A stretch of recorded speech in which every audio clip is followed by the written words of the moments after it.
Sonny, tell us a little bit about yourself and how it is that you came to be involved in the fire service and in fire protection. I joined the Carroll Manor Fire Department in 1953 or 54 when it was organized, and stayed involved in that until I went into the service. After graduating from high school, went in service, and then came back and went to school at the University of Maryland, or started school at the University of Maryland, and then was offered a job in the district fire department, and that was the fulfillment of a dream, and I thought that I had died and gone to heaven, and stayed in the fire department there until I think 8 years, and then I went to work at Chillum, Delphi Fire Department as a paid lieutenant, and then advanced up to captain, and I went with Marriott in 1974, I think it was, and took over the fire protection and life safety for the Marriott Corporation. And you started in Carroll Manor, which was Frederick County, Maryland, then to Washington, D.C., and then out to Prince George's County with the Chillum Delphi Volunteer Fire Department. A very busy fire department in those days, and even so today. And I happen to know that you had a dramatic impact on things in that region. Quite frankly, you were a legend then, and of course I was in neighboring Silver Spring, and we always look forward to going to fires with you, and that was a great time. Things have changed so dramatically, but to make the move from the fire service, which I know you've loved all your life, to corporate fire protection, that was a pretty big jump. How did that happen to come about? Well, I was working at Chillum and had a contract with the fire department there, the individual fire departments, and then the county took over, and the union became a factor there, and at that time I was offered a job with Marriott, and thought that there was going to be an opportunity for advancement, and jumped on it, and then I interviewed with them, and they said, well, we'd be around 35% of the time would be travel, and I wasn't there 3 months, and I met with the vice president of construction, and he said, you need to get involved with us in the fire departments because we're going to do a lot of construction, and you'll be the front runner for us on meeting fire marshals all over the country. And next thing I knew, I woke up one morning and I was traveling 90% of the time, and was constantly on the road, and have been that way since. Sure. Sonny, I've never known of anyone who has traveled as extensively as you have. I think you travel more than any individual in the entire Marriott organization. Some 145,000 associates around the world, and you are known from every corner of this great land and internationally too. When you ended up going to work at Marriott, you worked for J.W. Marriott in the very beginning. Of course, he was at the helm. And what was it that sparked his interest? You only had like 11 or so hotels in the system at that time. When I started, we had 11 hotels, and we were progressing and looking about a greater number of hotels in development. And then the MGM Grand occurred, and then the Hilton occurred in Las Vegas, and then that hotel that was up in upstate New York. Stouffer's. The Stouffer's. And they had several fatalities in the Stouffer's as well. So Bill Marriott, I was at the house one morning on Saturday morning, and the phone rang, and it was Bill Marriott. And he said, have you seen what's on the radio? And we'd had to fire, or not we, but not Marriott, but they'd had a fire in a Hilton hotel in Houston, and it killed 12 or 14 people there. And of course, he said, do you know anybody in Houston? And I said, yeah, I know the fire marshal. So he said, get down there and see what went on, why they lost that number of people. And I went down and talked to Eddie Corral, who was the fire marshal at the time, and came back, and he said, Bill Marriott told me to meet him in the office on Monday morning about 6:30. So I got in there, and a fellow by the name of Fred Malik was in there with him because he was president of operations at the time. And he said, I don't want to ever stand in front of a TV and explain to them why people died in my hotel, employees or guests. And I said, I had looked at this on the way back from Houston, and I thought, and I took the number of hotels, and I said, we could retrofit these at the cost at that time from about $20 million. And I said to him, I said, we can solve that problem. We can put sprinklers in these hotels, these high-rise buildings, and eliminate these deaths. And he said, he looked at Fred Malik and he looked at me again, and he said, get on it. He said, and let me report to me every month as to what we're doing. I said, well, we maybe could come in cheaper if we would use plastic pipe, because at the time they were using plastic pipe for residential sprinklers in Scottsdale, Arizona, which was the only company or country, part of the country, that was using residential sprinklers. And I said, I'm going to run some tests and see if we couldn't use plastic pipe, which would eliminate the downtime, because you would, when you were doing a hotel with black iron pipe, it would have to shut down the floors all the time. So if we could do it in plastic, it would eliminate a lot of time, and we could get into rooms at 9 or 9:30 in the morning and get out at 3, and the guests could still use those rooms. So we started doing that, and we saved a substantial amount of money and downtime by doing that. So that's where it all started. And now, we've got interesting now, 37 years later, and going from some 11 properties to about 3,700, right, which is incredible. I think it's some 61 or more countries. And Marriott's opening up properties every single month, even in this economy. How did you get that concept, the valuing of the kinds of fire safety that you were championing at the time, which was unheard of in the hotel industry? There were many hotel fires, as you said. But what was it that kind of helped Marriott understand the value of what you were talking about, and the quick response sprinkler heads and the plastic pipe? How did you help people inside understand? This was a big step for anybody in our country. Well, in that process, we're starting to build courtyards. And the courtyard concept was coming, and they said that it started, and they said that this looks like it's a good thing to do. We're going to do 300 of those. So we had meetings about the construction. And we walked into a meeting one morning, and there must have been 40 people in there. And they said, what are we going to do about fire protection? I said, we're going to sprinkle all of us. He said, well, the architect said, it's only 3 stories. I said, it's corporate policy. So we went on with that, and they didn't research that it wasn't corporate policy. And so they went on with that. We started the courtyards and built those, maybe 100 courtyards, and they were all sprinklered.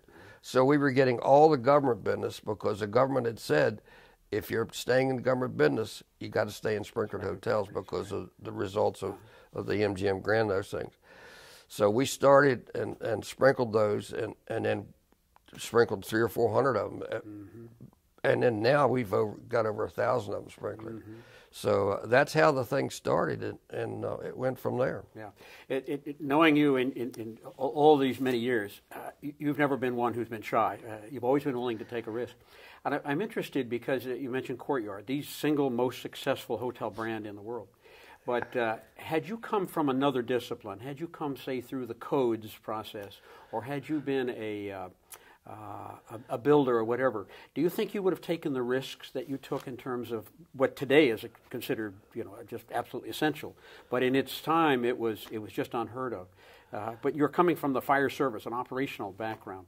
Did that have an impact on what you saw? No question about it, because I had been in the fire department in Washington, D.C., and it was out in the county, and I saw a lot of lives lost as a result of fire, because I was in the busiest companies in Washington, D.C., and then out in Maryland. Surely. The reception in terms of those that were owners and developers and builders to this rather radical thinking, because nobody in the hotel business, the hoteliers, they just didn't bother putting in fire sprinklers unless somebody had to be forced unless the codes called for it. And of course, very, very seldom was that the case. But the thing you mentioned a bit ago, this idea of a plastic pipe, I mean, you were out on not only the cutting edge, you were out on the bleeding edge of that. Nobody even understood. Now, that was just regular PVC in the beginning, and then you helped... Oh, no, polybutylene. Polybutylene in the beginning, okay. And today, to bring us through that process to where we are. Well, it was... They were doing that in Scottsdale with polybutylene pipe, and the polybutylene pipe was very easy to work with. So we started that, and the fire marshals all over the country. We started polybutylene in Miami, and they shut down the state fire marshal shut down the job in Miami because you couldn't use a plastic pipe. So I said, you're going to do one of two things. You're either going to approve the pipe that we're going to put in there, and you're not requiring it to start with. The fire marshal's office was not requiring that hotel to be sprinklered. And if somebody dies in a fire, I'm going to make a notice of it that we tried to put a sprinkler system in and you turned it down. So we went to the Board of Appeals, and the Board of Appeals in the state approved it and said, the funny thing about that was that I didn't tell my boss, but the fire marshal said, well, Sonny, if it doesn't work, or if it doesn't get approved, what are you going to do? He said, would you take it out? And I said, I'll take it out if it doesn't get approved. Well, I didn't tell that my boss that until we installed it. And he said, my God, what did you do? But we didn't have to take it out. It got approved, and then we started and went all over the country with it. So now tell us from that experience in Operation Fort Lauderdale, which was the precursor, I guess you might say, of Operation San Francisco. I mean, that was not only bold, it was just unheard of in fire protection. How did that come about and how did that develop? That's quite a story. We had a building that had belonged to the government, or that was used as a government office building in San Francisco downtown, and they were going to tear it down. So I said, and I met a chief out there, Ed Phipps, and who was a great friend and was looking to solve these problems. So I said, Ed, let's take this building, install sprinklers in it, and then set some fires in it, and we'll show these people that the plastic pipe is going to work. So he said, why don't we try that? So we got in touch with the building official out there and said we were going to do that. Well, then he had the keys to the building, and he was holding off on letting us do that. So we decided that we were going to raise some money to bring a lot of people in. Well, we ultimately brought about 900 to 1,000 people in from all over the world, from fire marshals all over the world. And we set this thing up. Well, we ran on a short cut of money. So we were short of money. And my wife was booking these people in from all over the world. So we said, we're going to get it. We're going to make it. And so we did that. We brought almost 1,000 people in and ran sprinkler tests on polybutylene and in CPVC that we use now. We ran tests on smoke control and all of the things that were associated with that. And as we were starting to build this building, I mean, on a lot close to that, we were getting ready to build the ballroom, and we tested fast response sprinkler heads. So I said, I'm going to use fast response sprinkler heads in the ballroom that we're going to build. So people from the Fire Marshals Association and the National American Sprinklers or National Sprinkler Association came to me and said, "Don't use the fast response heads; it's not going to work."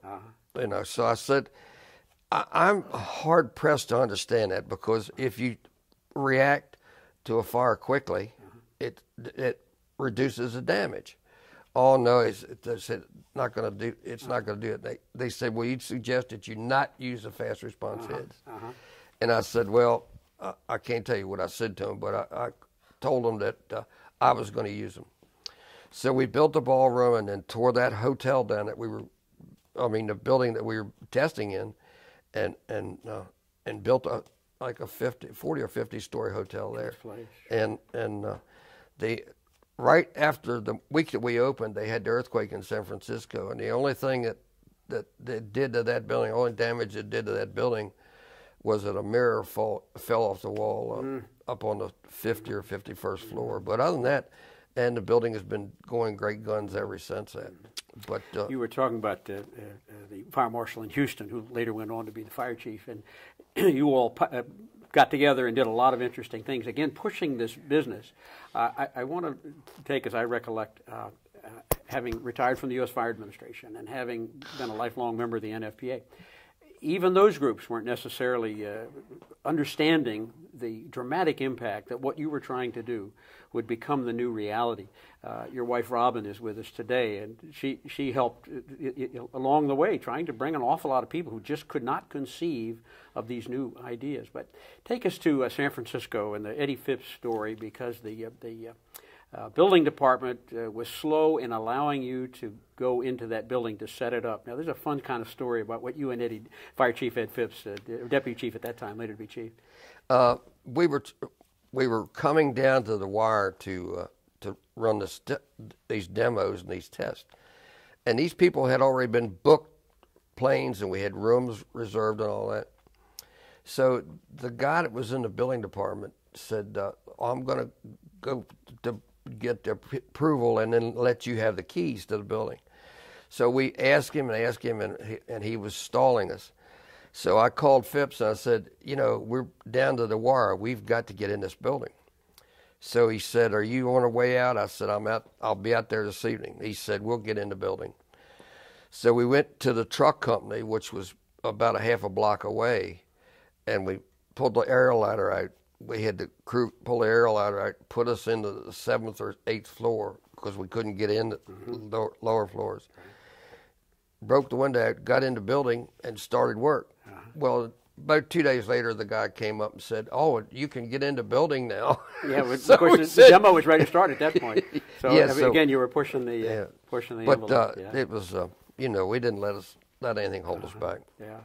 The experience of Operation Lauderdale, and then particularly the big one in Operation San Francisco, I mean, there were literally a list of who's who in the building and the fire industries, and people even today, all these years later, still talk about that 1984 experience. But I'm interested in Ron Coleman's book, From Alpha to Omega, the history of the residential sprinkler system in America. There's a whole chapter devoted to you and the Marriott experience. And Ron is also a part of this series, looking back on how we came to where we are today. But as you look back on that time when you were really out there, did you think that you would see the kind of changes that have come about in fire protection all these years later in terms of routine acceptance of sprinklers and alarm systems and hood protection in kitchens? It's still a struggle, I know, but much has come about. I thought, my original thought was, if we show them what this can do, why in the world would they get in the way of what we were going to do? And they jumped into the program with that. Mm-hmm. So I never had a problem dealing with fire marshals, because when we were doing the construction, I would always go to the fire marshal and say, "I'm not asking you for any favors. Mm-hmm. I'm going to give you what you want, and beyond that, because we're going to provide better fire protection mm-hmm. than we would do it just if your code was looking at it that way." Let's use that to ping to your international work, which has been extensive. Many of the countries that you've operated in had no requirements for any of the fire protection systems that we would consider so crucial today. I mean, you really had to be your own advocate and champion in these countries that had either minimal codes, no codes, some places where there was no organized fire protection, no fire authorities, and you've had a number of those come about. But you've had to deal with people who didn't readily accept American codes, American approaches, NFPA standards, and the like. Any particular story that comes to mind in having to wrestle with people that didn't accept some of these? Well, if sometimes if they would accept them, they would go overboard. Now, like Moscow, when I had 7 or 8 fire pumps in Moscow, they went overboard doing that. Then we would argue about smoke control, and they would go overboard with that, or wouldn't want it at all, said it was going to increase the fire damage and things. But we've fought a lot of battles, but I can't think specifically that they were all that difficult. You explain to people what you're going to do, and they readily accept it. Now, even in this country, there are still a number of fire authorities and firefighters who don't understand smoke exhaust, smoke control, smoke extraction, pressurizing stairwells, and that sort of thing. You've actually had to teach thousands of people who are in this business about some of these concepts. Pressurizing stairwells is a classic example, but take those concepts overseas where they're just unknown. Even today, you're still helping people learn around the world some of the things that Marriott's been doing for more than 20 years, even in New York City just recently. 20 years after you've been putting it in hotels, some of the people there are just learning of exhaust as we're talking, yes? Well, you know, and they just are adopting smoke control issues that we have been doing for over 20 years now, and it's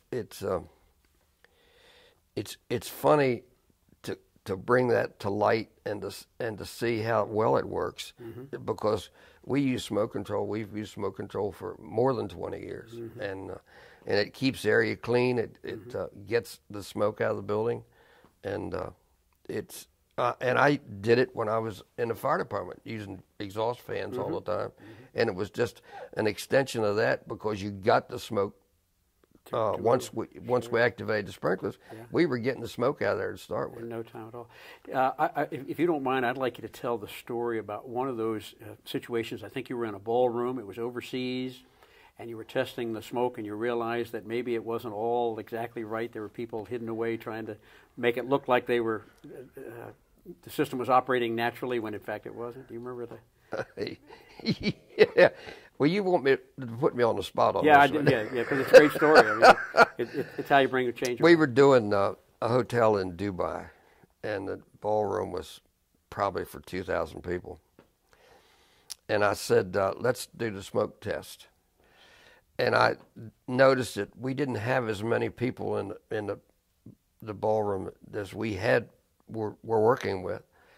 So we did the smoke test. We put smoke in, and the smoke. When I put the smoke in, I said, you know, we're activating the smoke control.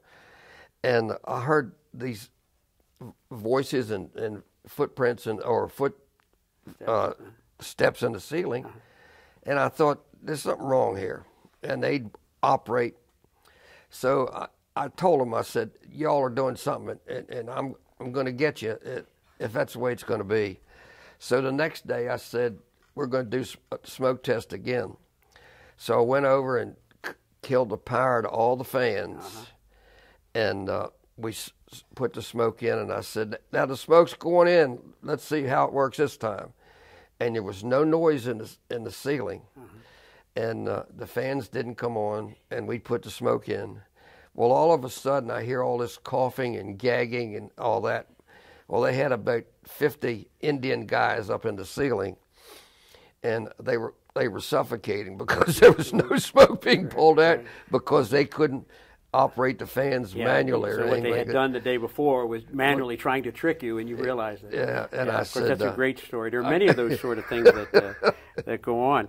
I want to go back, if you don't mind, to the fire sprinkler aspect of this and the challenges with plastic pipe. I mean, there was such a adamant position on the part of many, even in the fire sprinkler industry, that it had to be black iron pipe and this plastic and these quick response heads and all that.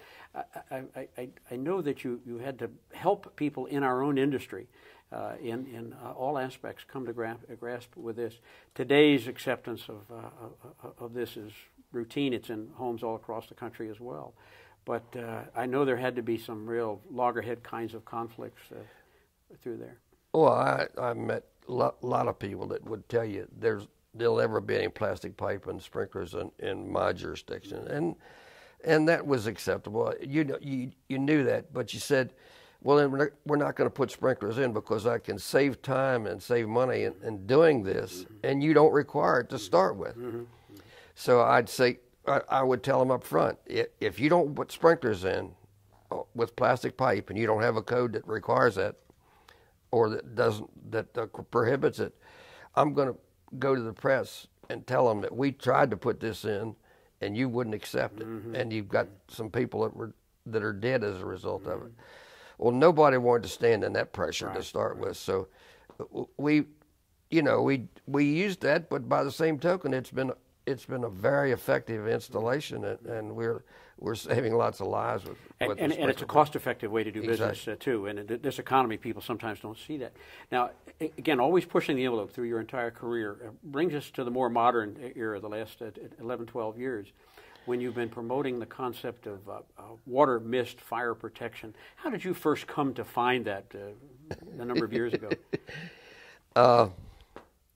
I really shouldn't admit this.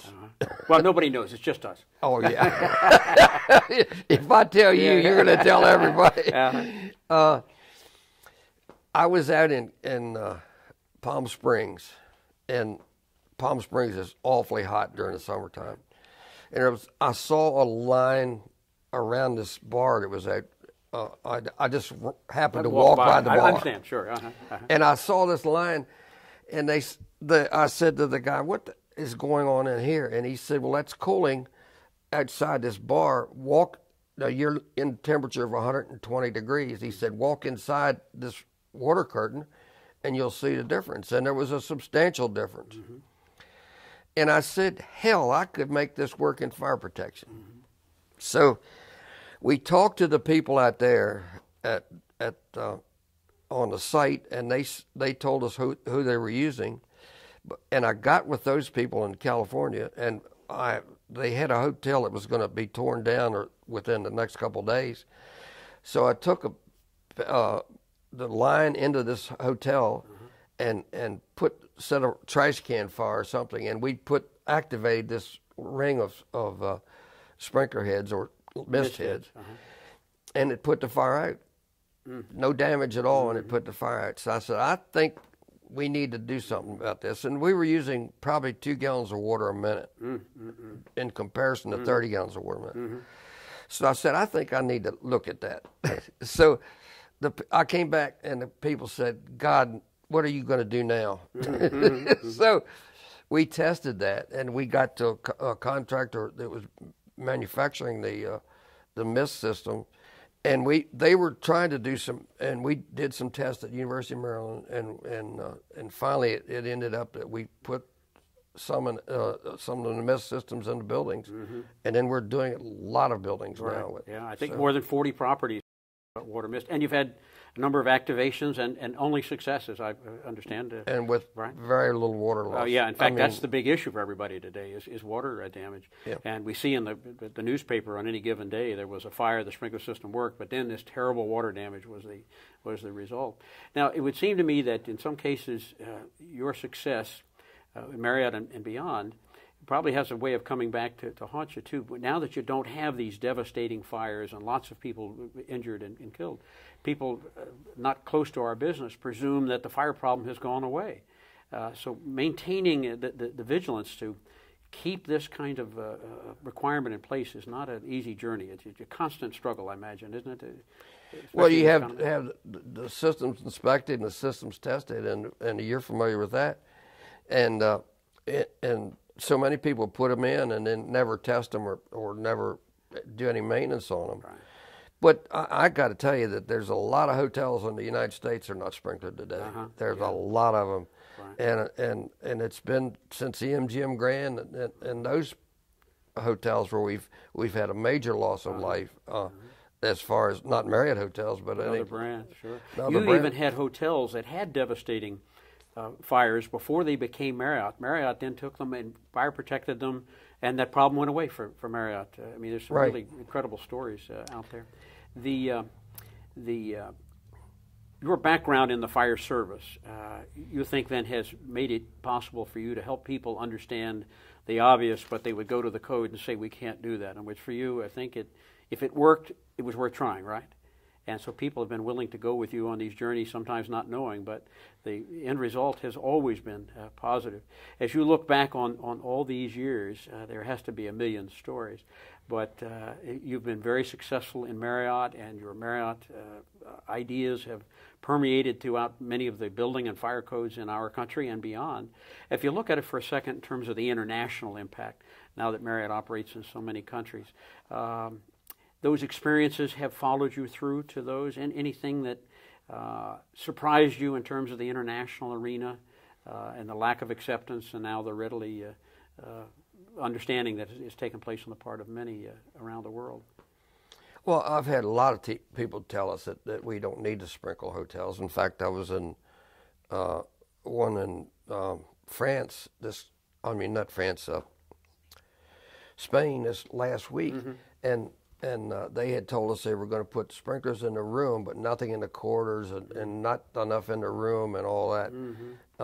And the authorities had signed off on it. And I said, we're not going to do that. We're going to put install the sprinklers the way we should install them. So it's an ongoing battle, but you got to look at the drawings, and our specs and our standards say that you'll meet Module 14 with additional requirements as far as Marriott's concerned. The impact of your work now that's found its way into so many codes today, you of course use the International Fire Code, the International Building Code, the list of NFPA codes where they apply to hotels, linen chutes, and the like, and kitchen protection. You've really been successful in using water mist for kitchen protection, with some of these courtyards that I'm familiar with. The entire property, including electrical rooms and data rooms and kitchens, are all mist protected. You're still doing testing, but mention, if you would, the test prop and people that have come to see these demonstrations from all over the world at the university. Well, we have a test building at the university, and then we do tests on all configurations, and testing the mist system is as far as the effectiveness. And the mist system is using about the head would use about 1.5 to 2 gallons of water a minute, whereas a single sprinkler head uses 30 gallons of water a minute. So there's a substantial savings as far as water damage is concerned, and the people that see that then ultimately buy into it and say that that's acceptable to them. Now, beyond that test prop at the University of Maryland at College Park, you've also done similar testing in a variety of other scenarios. Mobile homes, a house in Bethesda, Maryland that was going to be torn down, nothing wrong with it, built in 1962, but it was going to be torn down for a McMansion to go into its place. So you've done these tests with real fire scenarios, including firefighters on board. Tell us a little bit about those sorts of experiences. We did that building in Bethesda, and that as you say, it was going to be torn down, and set fires in the living room, the bedroom, the kitchen, and all of them were extinguished immediately once the mist system activated, and there was very little water damage as a result of those activations. So the system works exceptionally well. It's amazing that people have not jumped on that as well, but I don't think they understand it, and I can't run over the country telling these people what. Sure. But people have come to see your demos. I mean, the one in Bethesda, as an example, people came from Europe and all across the United States, from as far away as California and Texas, and all up and down the East Coast and central portion of the country. All of them going away with a renewed interest and enthusiasm for this technology. Even though it hasn't completely caught on here, it is very common in many of the European countries and elsewhere in the world. So, and it's worked for you. It's worked exceptionally well for us. Right. As you think back on these dramatic changes that you helped bring about with a lot of other people that were, as you always give other people credit for your successes too, but this series has included other great names like Kathy Slack and Ron Coleman and others. Coleman's book, Alpha to Omega, talks about what you had to deal with in terms of Operation San Francisco and the changes that you've brought about. But anything that you want to mention to us with regard to the still big struggle for the single residential 1 and 2 family kind of a structure that that is still not yet quite accepted in some parts of our country, but you've shown that it's very cost effective. It's very cost effective, and of course, you see these fires where the family of 4 or 5 people die in a house fire, and you think, why in the hell do you not look at that in many areas? And why is it that there's so many apartment buildings that have no protection at all? And you really think that the politicians ought to jump on board on this. Yeah. Now, your advocacy for plastic sprinkler pipe, as we would know it today, and quick response heads and mist, ideally suited for retrofit on all these kinds of occupancies as well. The mist pipe is so small that you can get it and not do any trouble with the architectural design of the building. Historic heritage kinds of properties. I know a number of properties that you've taken on. Probably a traditional NFPA 13 fire sprinkler system would have been a deal breaker because of the cost. Sure. With the installation of the water mist and the tubing and the like, it made it cost effective and had no pushback from the preservation, the architectural, historic kinds of things. As you look forward, any other kinds of things you want to talk about that have had an impact on fire and life safety? We talked about sprinklers, also had to deal with issues of alarm and kitchen. Anything else that you can think of that you might want to make mention of here? The people that I work with and work for kind of wish I would shut up and try to not do any more testing for a while. Yeah, but they all enjoy being successful and being able to say is, only this particular hotelier can say in the world, never had a fire death in a fire sprinklered hotel. Nobody else can say that in the world. That's really I've been there almost 38 years, and we haven't had a fire death in a hotel in those 38 years. But I attribute that to the people that have worked with me on that. They've made the systems work, and they've made the participation in what we're going to do successful. So it's a staff that we have. It's not one man. It's everybody that's involved in this thing. Well, I know for a fact that everybody who works for you thinks that you've made the difference in our lives. But your organization, Marriott Fire Protection, would be the envy of any fire department, any fire marshal's office in the country. Seasoned fire protection engineers, plans reviewers, operational chief fire officers, people who have had background in military fire protection, other fields of engineering. That didn't just happen by itself. You've brought together, in some cases for years now, you've had more than 50 people on staff, and you chase them all over the world, of course, to keep them out there. And I leave, in fact, right after our interview, I go to Azerbaijan to do a JW Marriott for you, and I just can't tell you what an absolute delight and thrill it's been. It's been a heck of a ride. Absolutely a heck of a ride. But your impact on all of us, and beyond that, the public and the firefighter in every single fire department in the United States owes you a great debt of gratitude. Thank you, Sonny. You've been terrific.